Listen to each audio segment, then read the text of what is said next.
All right, to kick this shit off. Oh, kick, big. And then, all right. 7 Shake seconds. this Kick dick off. this ish off. To kick this ish off. Mortal Kombat 1. Have you seen That the trailer was badass, dude. Yes, It it was brutal was. as fuck. So yeah. Just an introductory welcome everybody to the Beardy Boys. This is episode 11. We're a little short on time once again. What else is new?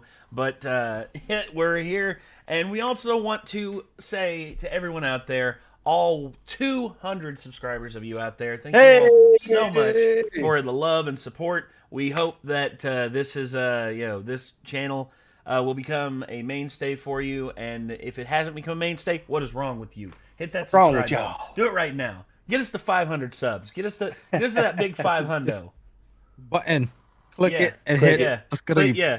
Go over your subscribe button and then just click it right there. That's all you just got to do. Boom, boom. It's up to Just you. click on The it. power of this one little thing right here can make this That's right. If you so sub much to more this The better. power- Oh. Yeah, cricket. Like they said, cricket. Yeah. Oh, fuck. Yeah. Gamer Harden subs. player, whatever. Yeah, gamer subs. Oh wait, hold on. Power. You had Xbox. You got PlayStation. I got Switch. Hey. There you go. The power. Raise your Power weapon. is in your... Oh. raise your weapons, gentlemen. Yeah. Xbox. Get batteries. Oh, actually, I got an Xbox One here too. 'Cause- Mm-hmm. Oh God. So yeah, Mortal Kombat 1. Rick, you wanted to talk about that, so go ahead and lead us on in with it. Like, when I first saw the trailer, like obviously the game looks phenomenal. But I'm Yeah. guessing this is like their way to kind of like reboot the series, or like Yes. After Evidently, Mortal Liu Kombat Kang 11, like rebuilt the world or something because he Yeah. became God at the end of 11. when he defeated Kronika, yeah. Yeah. so that's he why I was just like kind of confused. rebooted. I don't know the lore of Mortal Kombat very well, so it's like I Yeah. know Okay. the game's been out So- since like the 90s and stuff So like that. I can give you like a full rundown of everything that has happened and in terms of the games. So basically, from Mortal Kombat 1 to Mortal Kombat 4, we were in the standard format of Mortal Kombat 1 to Mortal Kombat 3. It was basically just like, oh, Earthrealm defends the world from invasion, Netherrealm. from Netherrealm, Yeah. and all that. So yeah, that gets all done away with, all well and good, and by Mortal Kombat 3. Mortal Kombat 4, there's an introduction of another Elder God named Shinnok, who basically opens the door for a bunch of new characters to come in, and a new tournament has to be done in order to determine the fate. And Shinnok's arc is basically wrapped up in one game, Mortal Kombat 4, but his sorcerer apprentice, Quan Chi, basically Yep. continues the trend on, and in Mortal Kombat Deadly Alliance, Mortal Kombat Deception, and Mortal Kombat Armageddon, that's a trilogy of games that sort of ties together the like rebirth of Shao Kahn and the Netherrealm. Okay, and good. I also- started in Deception. That's Yeah. that was my first time ever introduced and Mortal you Kombat. see, I liked Deception. Deception I thought was a lot of fun. But then when Mortal Kombat Armageddon came along, all of a sudden it was just like, we painted ourselves into a corner. What do we do? And then Ed Boon and the team at NetherRealm, after fulfilling their end of the bargain and doing Mortal Kombat versus DC, that one game, all of a sudden they were just like, oh, we get to redo the series as we want to. And so what he does is he does like a little flashback thing at the beginning of Mortal Kombat 9 and it's just like and Raiden has a flashback. He's like, I'm not sure what I just saw. I saw a vision from another version of myself. But this tournament, and then that's where we get the storyline for Mortal Kombat 9, Mortal Kombat 10, and Mortal Kombat 11, and then all of the major plot lines that started in Mortal Kombat 9 get wrapped up in Mortal Kombat 11 and Mortal Kombat 11 Aftermath. Which was the DLC, which was awesome, by the way, which included Shang Tsung, Rambo, the Terminator, RoboCop. Just they pulled out all stops and just went ham with all of the characters that they wanted to put in there, and I love it. I love the fact that they did that. And also the fact they got Cary Hiroyuki Tagawa to come back as Shang Tsung from the original Mortal Kombat movie. I'm just like, Wow. yes, yes. Like he was easily one of the That best was parts of sick. that film. That was super sick. Yeah, and but needless to say, at the end of Mortal Kombat 11, Liu Kang defeats Kronika, the goddess of time, and gets access to her hourglass, which has the sands of time. And with that, he basically rebuilds the world back from scratch without any previous allusions to the Mortal Kombat tournament, and thus the world can be at peace. But apparently, So we think. yeah. Yeah. But then apparently something else comes through, and now we have the Mortal Kombat 1 situation, which is basically seen by many as the restart of the franchise / new storyline that they're going to be running with for a long time. Right. Okay. That clears up a lot because like I said, I got introduced to it when it was like Deception. I played Armageddon. I had Shaolin Monks, but I never played it. Shaolin Monks It's is like a good one. I only knew the lore from Deception and Armageddon from that point on. 1, 2, and 3 were my bread and butter, but I'm a Those bit where I older than you. started. Yeah, Yeah, that's where we started. I'm a fetus. I'm sorry. I remember the little action figures that were like GI Joes. Yes, You know, I remember and like, those. Zach had a lot you of know, those. And seeing the actual cabinets for the first time, like, Yes. oh, I Dude, was the just Mortal- like, The Mortal Kombat 2 cabinet at the one movie theater was always just filled. You couldn't you couldn't go near it. Everyone was on it all the time. hard as hell. Such a Oh, yeah. difficult game. Dude, no doubt. It was a quarter muncher. What do you expect? Yeah, They wanted to without a use doubt. as many quarters as possible. Well, they had no idea it was going to be what it was. And honestly, if it weren't for outrage, it probably wouldn't have been. That's Like, true. the thing that made Mortal Kombat as big as it got was the fact that people's parents were tripping out. Oh, this is Yeah. too violent. It's Yeah, too my awful. mom was pissed, but the person who introduced Mortal Kombat to me was my grandfather. Oh, There you My- go. Old So head, she old couldn't head say going shit. on. Yeah, my grandfather is a gamer. He's Nice. I think a bigger gamer than all of us. He's any game you think of, I think he has in his arsenal. That's So this awesome. man Yeah, is man. 80 years old, and he also introduced me. He Wow, he love basically that, dude. taught me about the birds and the bees because he made me play God of War. There Nice. you go. Age of 9. He's like, there's a cabin, Late and you're bloomer. gonna press a Okay. button. Yep. He's I know you're young, but there's like in the beginning area of God of War. Yeah, He's like, you there's a little could- cabin area. You're gonna see a circle indicator. Go be a man. Just like that, he said that to me in Spanish. I'm like, oh, okay.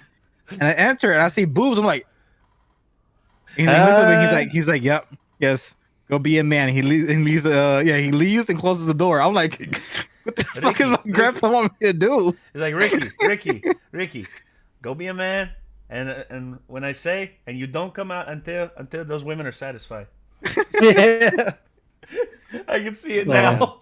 But all That's all my in all, grandfather. dude, all in all, man. I mean, the Mortal Kombat games. I mean, just I remember. Me and Innocent on his podcast, we talked about it a little bit. Because you look at the fighting game, like the fighting game trends. You look at Street Fighter. You look at all the ones that came out of Japan. You look at Street Fighter, Tekken, Virtua Fighter. You look at all of them. But then you Rival have schools. yeah, you also have the mainstay. Dead or Alive. Oh yeah, Dead Yeah. or Alive. Then you look at the only mainstay that's here in the U.S. Mortal Kombat. That's all that's left. I mean, try and think of another American-based fighting game that has stood the test of time. Pro can't- wrestling games Well, outside pro of wrestling that. games, yeah, but outside of that, like arcade fighters, there aren't because there aren't really That's any like left. it. Because Killer Instinct tried, and Killer Instinct was around for some time, but even then, I mean, it was a bit of a mix of both. It had the combo systems and everything of like Street Fighter, but yet it Play still had fighter. yeah, and it still had a little bit of the hyper violence of Mortal Hmm. Kombat, which is still. Well, again, I love the fact that Mortal Kombat. Primal Rage was one that tried. Yeah, Tao Fang, Fist of the Lotus. There's been a lot that have tried to scratch that itch that only Mortal Kombat, and that's why it's such an anomaly in the gaming world. Is just like you think about fighting games. You got Street Fighter, Tekken, and Mortal Kombat. Those are like the three biggest in the world. Yeah. I know that there's some Smash Bros heads out there who'll be like, well, what about Super Smash Bros? Yeah. Yeah, Soul Calibur was Soul pretty cool. Calibur's another one, yeah. Soul Calibur was another one that did really good. Gosh, but overall, yeah, I mean, Mortal Kombat has stood the test of time, and the fact that Ed Boon is still the primary creative director from all the way back at Mortal Kombat 1. Yeah. Wow. That shows you the amount of faith that they have in him, and also the fact that Ed has evolved with the times. He's picked up on 3D animation. He picked up on like face motion tracking and like animation stuff like that. Because you look at not only what he did with the Mortal Kombat series, but what he did with the Injustice series. Mm-hmm. The first Injustice game was good. The second one is amazing, and that was when Ed Boon had full, complete creative control. And you look at just what he did with it, with the story, with the fact that they got all the voice actors back too from the TV series. You know, you had except for Mark Hamill, which that's pretty common. Mark Hamill won't be the Joker anymore. But you had Kevin Conroy, you had the voice actor for Superman, you had just all of the classic voice actors. Cyborg. Oh yeah, Cyborg. Yeah, like dude, it was unbelievable what they had and what they accomplished. And the fact that Ed Boon is now basically just the golden child of like Warner Brothers gaming development. I mean, they're gonna let him do whatever he wants, and I mean, if this is his future that he sees for Mortal Kombat, who the hell am I to tell him otherwise? Because he's hit nothing but home runs so far for them. Mm-hmm. Yeah, I have no complaints. Yeah, Only complaint I have is how he kind of like downgraded Melina's look. Because Melina, in I think it was either in 10 or 9, she was a fucking bad bitch. And then I see her like in either 10 or 11. I'm like, what the fuck happened to her? Why does she look like that? Well, it's because again, times change and tastes change. I remember back when Melina was in I think it was not Deception, but a Deadly Alliance. Dude, her getup in that was just whew. You couldn't. It was just like, damn. Like, where's this been? I know you're talking about. Yeah, and then of course you had Jade as well in the previous ones. Jade had that like split top that had the laces in between. Just great looks all around. And then you had Kung Lao with the hat, Scorpion and Sub-Zero. The colors. Micah and I have a little bit of tiff about that because Micah. Anytime you say scorpion or reptile, he's like, "Oh, you mean green Sub-Zero?" Or "Oh, you mean yellow Sub-Zero?" And I'm just like, "Shut the fuck up." Micah. Yep. Although I do give credit where credit is due. Sub-Zero is badass, but He also is so is very Scorpion. badass. But so Yes. Scorpion. I mean that rope dart throw, dude. That rope dart's like it's no joke. I remember seeing the first movie and being so fucking hyped about those characters. Mm-hmm. Same. Yeah. And I really wish that film was rated R because imagine the shit we could have seen if that was rated R. If I mean, Mortal Kombat should always be rated R no matter what. Yeah, that should be just a dead giveaway because it's for the M game. So it's like, well, studio heads are still convinced that but our main market for films are kids. It's like no, that they're fucking kids. You know what? That's what I said. Whenever my friend Bo, who worked at a movie theater, whenever the first Deadpool movie came out, he got an earful from this woman who got mad. It was just like, this is supposed to be a comic book movie. Comic book movies are supposed to be for kids. Like, ma'am, did you not read what the rating on this film was? Did you not read it? It's rated R. And it's like, the concept does not enter anyone's mind. It's like, oh, these films are here for me. It's like, no, fuck you. You entitled bitch. Get back in line. Damn. Honestly, if I were there, I'd probably just hear that and be like, this bitch is insane. This bitch is crazy, thinking that everything just needs to be made for her and her kids. So I gotta add Boone on this. Like, what happened to this? That was Melina before. That was in 9. No, that was in 10. Yeah. And then in 11 we get this Melina. Yeah. There you go. They nerfed her. She was bad. Like even when she had when you show her face. Yeah. She had her she had her makeup did and whatever. At least she had lips and all that kind of stuff. Yeah. Like, yo, why could y'all keep her like Jesus. that? Because goddamn, Here, I got the image of Melina from Deadly Alliance. What she looked like in Deadly Oh, Alliance. I know what you're talking about. Like I said, listen, it will be like a blender, but I don't mind. Yeah, here we go. That took me a second. Yeah, that's Melina. It would be like a blender. Listen, I definitely remember that costume. That was my Yeah. main. That's where Rick hit puberty. Yep. That's where That is Rick when I became a knew. man. That is when I knew toys was no longer for me. Oh That's the God. Melina I want and need. Like I said, I don't care if it's like a cactus. I don't care if it's like a blender. I don't care if it's like a chainsaw. Oh God, I'm with Rick, it. come on, dude. Savage. Just You Chad slowly see the beard just sprouting down his neck. Yeah. All of a sudden you see the Yeah. curly cues come out, and it's just like me want. It's just like his inner caveman comes out. He's just like, yeah, Rick. me, Rick. Me want Melina. me want Melina. Listen, Me I don't want- care if she made me to an Arby's curly fries. Oh God. Oh God. Okay. So moving on from this subject, hey Chad, what you got for us? Oh, dude, why you have to pick me after this? I'm gonna bring the mood down. Go ahead. I would just like to honor Ray Stevenson, man. We lost a good one, Salute. bro. Salute. The most underrated Punisher by far. He was a good one. Also The a big movie he deal was in to wasn't- Star Wars. Yeah. You know, Star Wars, Marvel, dude. The one film I saw him in that absolutely sold me on him as an actor was Kill the Irishman. oh yeah, The movie about Danny Green and his war against the Cleveland mob. Dude. he's done a lot of great work, and it's usually just these overlooked, Yeah.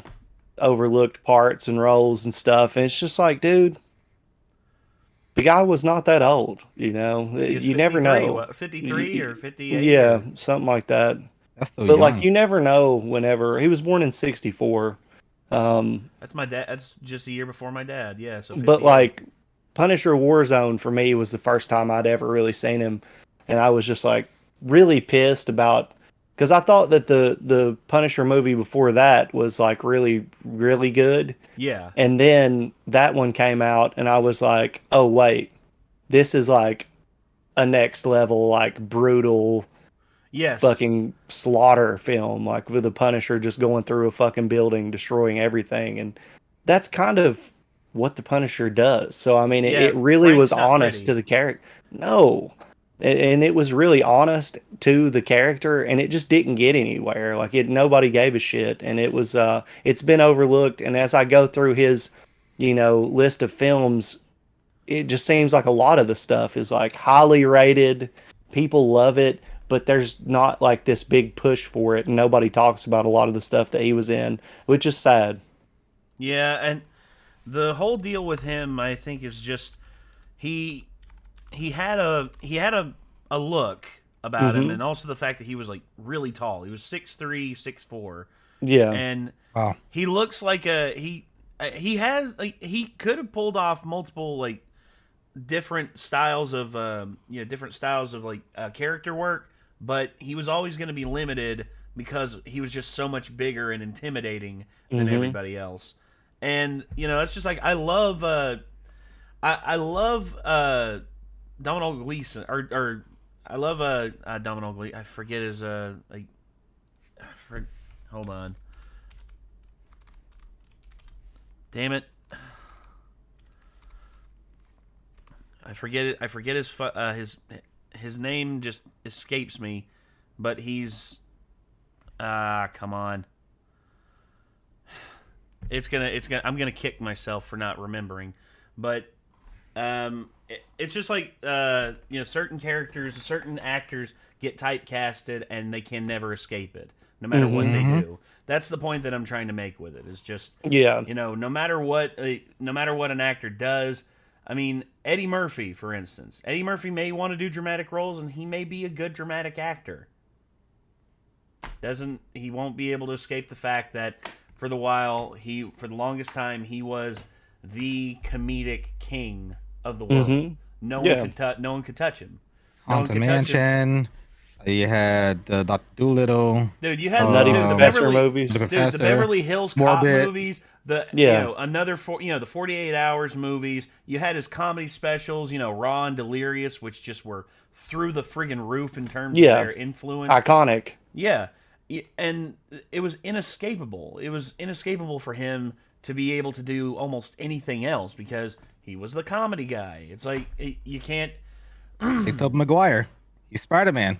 Unfortunately, that's the thing. Anytime someone sees him in a movie, they see Spider-Man, and it really takes breaking that, breaking that mold. But for instance, actors have done it in the past. Denzel did it. Denzel broke that mold because everyone was expecting him to be this big bombastic actor, or this big bombastic character in every movie that he's in. But then and heroic. But then he did Training Day.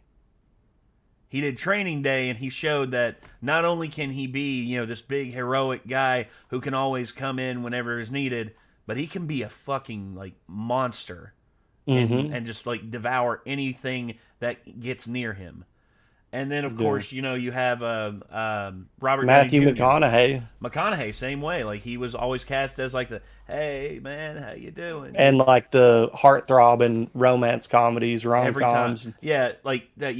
How to Lose a Guy in 10 Days. That not Made in Manhattan. That Jennifer Lopez movie, the Wedding Planner. Yeah, he was always the romantic lead. But then he took some time off, and then he did Mud, True Detective, Dallas Buyers Club, and now everyone sees him as just like Whatever he wants to be. Exactly, and that's great. Another one is Robert Downey Jr. Robert Downey Jr. Was throughout the 80s and 90s was seen as the burnout character, The Brat Pack. Yeah, he was part of the Brat Pack to a certain extent, and it rubbed off on him. And he got busted for substance abuse multiple times. People forget that about Robert Downey Jr. because he was so big as Iron Man. I mean. And then he does Iron Man, and then the rest is history. After that, everyone knows him as Iron Man. And Sherlock Holmes. Yeah. And versus me and my mom, on the other hand, who, watched movies throughout the 80s and 90s that had him in it, and were just like, damn, if people of the modern era knew and understood just how bad Robert Downey Jr. was when he was at his lowest, it'd be like, what else would there be to say, man? I mean, fuck. Right. It's terrifying. And you see, actors can't escape that, but unfortunately, Ray Stevenson, he was... Unfortunately, the Hollywood system just typecast him and just told him, stay in this box and don't try and do anything else. And I hate it when that happens. I really do, because the Hollywood system, in my mind, can get fucked. Because I always appreciated him. He kind of went under the radar. Same, dude. And, there's not many people who have had the opportunity to do the Punisher. But those who actually did get the chance, every single one of them did a pretty damn good job, in my opinion. Even the Dolph Lundgren? Dolph Lundgren. Yeah, the Dolph Lundgren one in the 90s. He even did a pretty good job, but that's the worst one. Yes. But it was still okay. Yeah, I would say... if I'm ranking the Punishers, I'd probably say Ray Stevenson and Thomas Jane are tied for second, because I know a lot of people have John Bernthal as number one, which I do. He's played him the longest, and he's had the most character dexterity as Frank Castle, but I still think Ray Stevenson, is max brutality Punisher. Thomas Jane is that a little balance in between that, just not nihilistic, but more lacking compassion, that cold-blooded killer. And then you have John Bernthal, who has the more emotional outbursts as Frank. He's more relatable, and I think that's kind of problematic for the Punisher. Yes. Yeah. And I think it can be, but I think depending on how you write the character, depending on how you present him, it can work. And John Bernthal, I think, for the most part, has made it work in his favor. For instance, for me, the scene that really cemented this the new Punisher with John Bernthal was the graveyard scene in the second season of Daredevil, Mm, where he told the story about his daughter and one batch, two batch, penny and dime, the story that he used to read her, yeah. and right then and there, you could see like the layers of the character were being peeled back, and he wasn't just this brutal monster. He had a human element underneath, and I think if Ray Stevenson would have had that in the would have had more time to share that and spread that in the films. It was more of a one shot. Ray Yeah. Stevenson's Punisher was, what was that fucking Asian action film where it was all inside of that one building and it was just like Oh, the raid. the raid. So they based Punisher Warzone kind of off of like if the Punisher was in the raid. Yeah. Because all And he did was go through the building and just fucking annihilate all those guys. and the raid's another great action film. Yeah. But yeah, honestly, how you present a character, I mean, Ray Stevenson did everything that he could with it, and I think Yeah, that for sure. I think that, when people look back on his Punisher, they'll be like, I would have loved to have seen more of that. I'd have loved to have Yeah. seen more of that character. I loved him in Kill the Irishman. I mean, he basically personified Danny Green. I mean, they were both from Ireland. They were both like of Irish ancestry. They were both big. They were both intimidating guys, and they were both like very well versed because Danny Green quoted poetry and was like a very smart person and like knew about like just how to approach things. And Ray Stevenson was the same way. Ray was a very well he was a very well trained actor. I mean, like people discount him for like, oh, he's a big guy and he stands there and looks intimidating. No, beyond that, like he could quote songs, he could quote stuff from stage plays. He was a very talented and well versed actor, and that's one thing I think people just I hope remember him for more than just his like as like, oh, he was that one guy in the Thor movies. Yeah.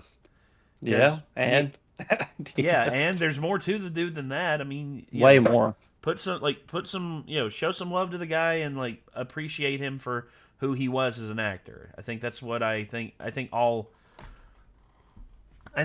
actors really hope that that's something to have. For instance, Leonard Nimoy. I know Leonard Nimoy had a long time trouble accepting, that he would always be known for this. Forever, yeah.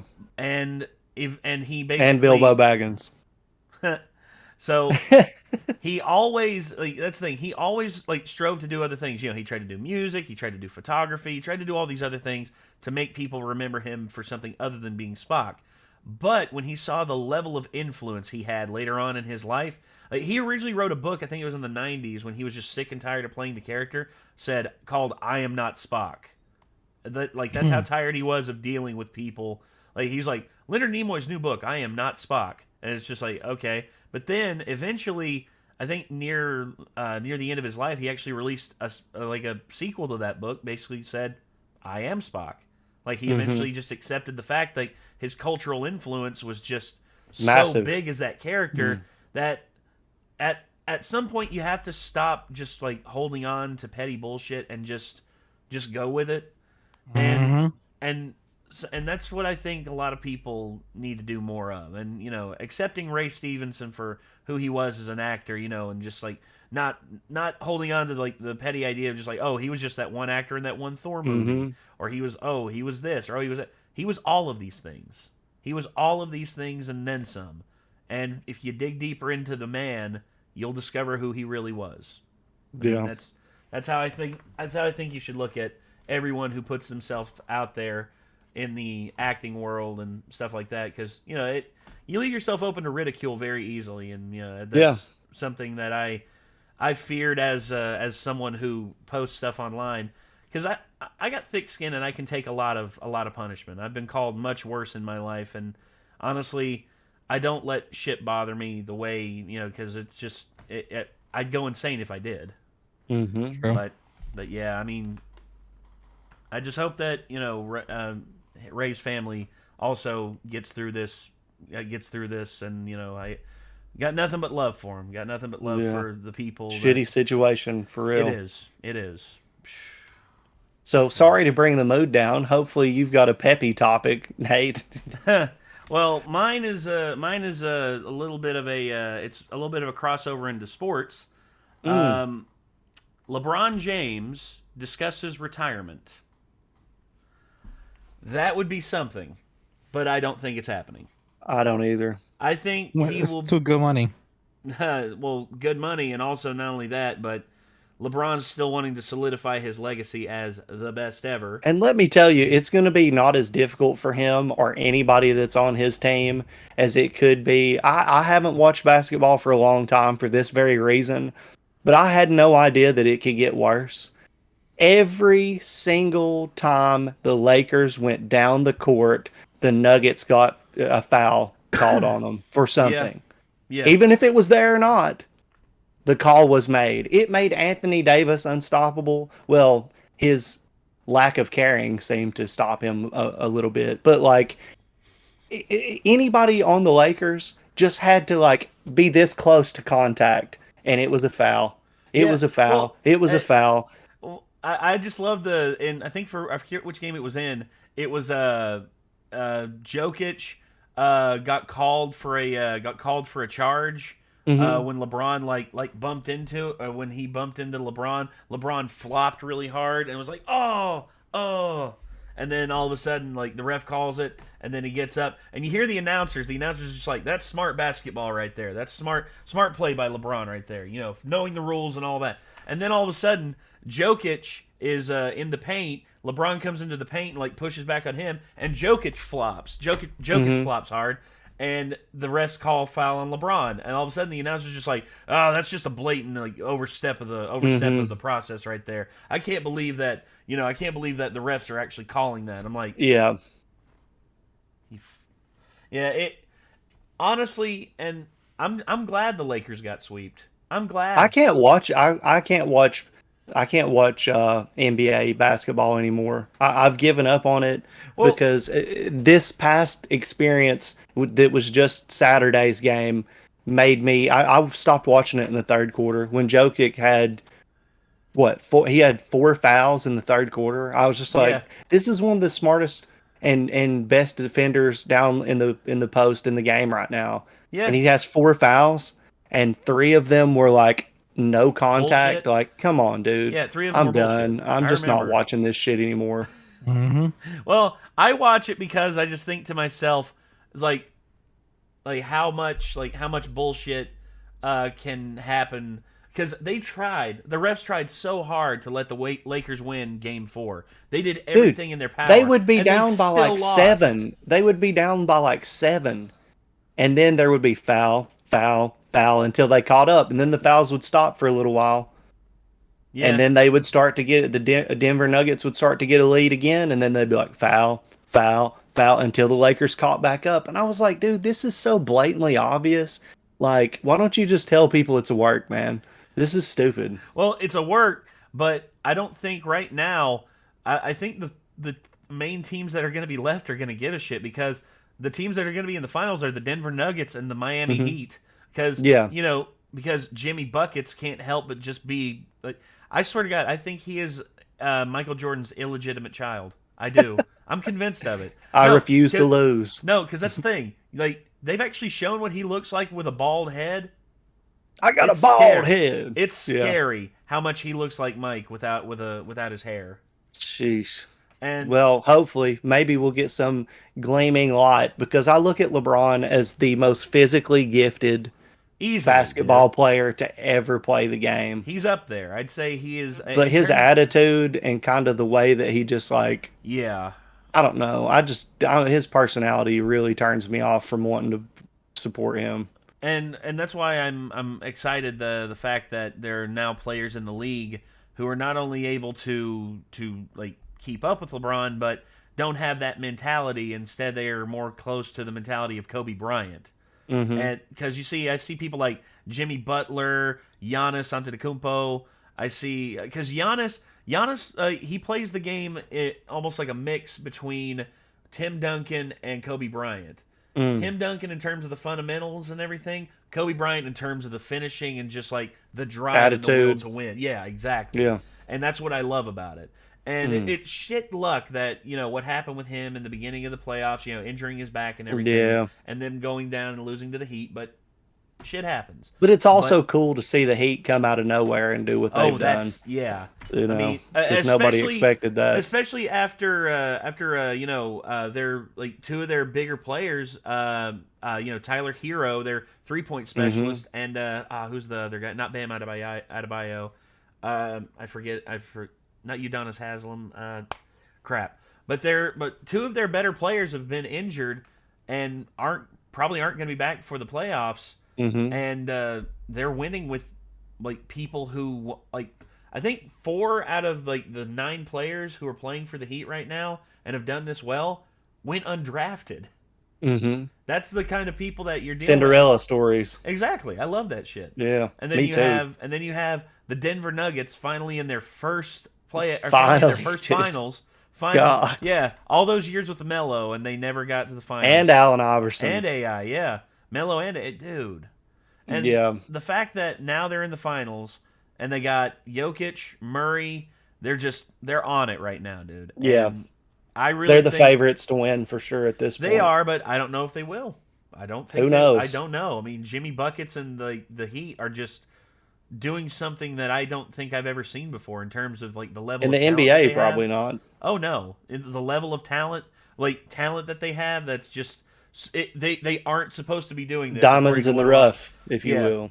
According to what the analysts are saying, it's like they shouldn't be doing this.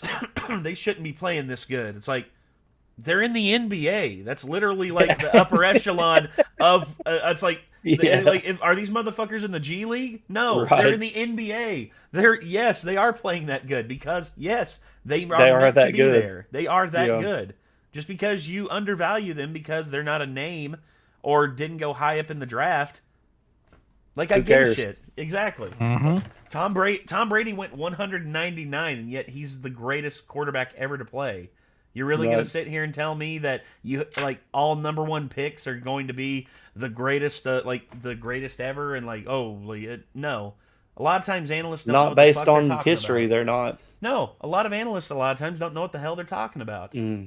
But anyway, I've ranted and raved enough. I got to go pick up my kitty cat. This was a lot of fun, guys. Yeah. I always enjoy our retorts and backs and forth on here. You guys are all right. Yeah, y'all. You guys are okay. Y'all all right. Y'all all right. All right, but anyway, fellas, I'm gonna get off here. I'm gonna go pick up my kitty cat, and I guess until next time, everybody. Signing off. I'm Nate. I'm Rick. And I'm Chad. And y'all be good people. Take care.